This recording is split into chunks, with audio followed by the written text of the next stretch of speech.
It is a pleasure to be here and a real honor to be here following Ambassador Dermer and Member of Parliament Cutler and President Lawrence, and with the esteemed colleagues who will follow me.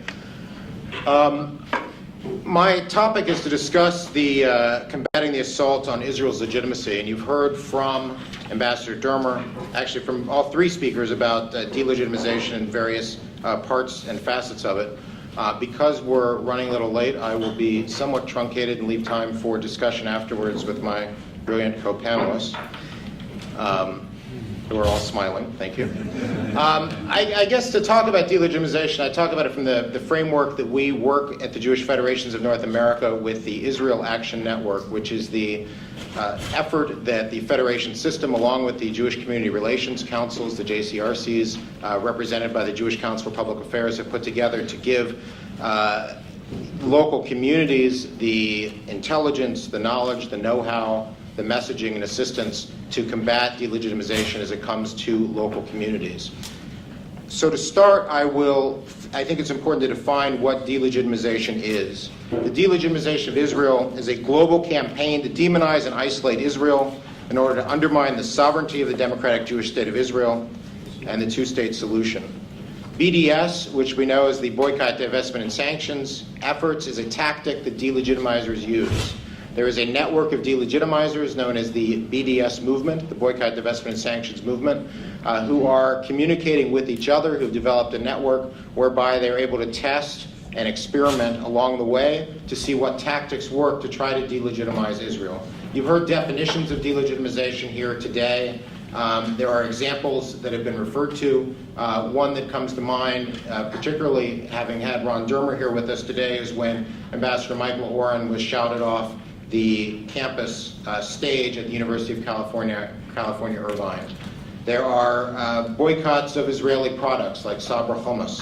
There are efforts to that the president just mentioned, Fred just mentioned, talking about the American Studies Association, various scholarly organizations that come together to delegitimize Israel. The bottom line is they seek to treat Israel in a way that no other sovereign nation is treated, much as Richard just gave the example of how the Israeli Supreme Court isn't even referenced by the World Court. We see delegitimization of Israel in other world bodies, in the United Nations, as Erwin spoke about, where Israel is treated, again, like no other sovereign nation is treated, where Israel is not permitted to be at the table to discuss the future of Israel, where other parties seek to internationalize the dispute and again treat Israel like no other country. What we try to do with the Israel Action Network is to focus on the messaging, and I think that Erwin Cutler was brilliant when he spoke about how this is not new, how this didn't start at Durban, but rather Durban was the culmination or the codification of these efforts. We've seen this song before. We've seen this song since 1948, where Israel has been delegitimized. And frankly, if you look at Natan Sharansky's definitions of anti-Semitism, we've seen this song for thousands of years. And we see these delegitimizers, often led by anti-Semites, who use anti-Semitic language and photos and pictures, as we've seen with the Presbyterian Church and their publication, which actually just until this week was for sale, still on the Presbyterian website, which talks about Israel, about Jews and Israelis in classic anti-Semitic language. What we've tried to do is focus within the Israel Action Network on the key bodies who are responsible for these decisions, and they tend to be progressive elites. And Erwin Cutler talked about, and Fred just talked about, how we often like to hear things that work within rooms like this, that work around our Shabbat tables, that work when talking to Israeli activists, pro-Israel activists. But when we're talking to progressive elites, something that Ron Dermer said is incredibly important, which is that history goes back to breakfast. That when we talk about history with progressive elites, with students, with others who are the leaders of these organizations, they're not interested in 1923 or 1948 or 1967. They're interested in what can happen today in the situation on the ground to make the situation better for both parties.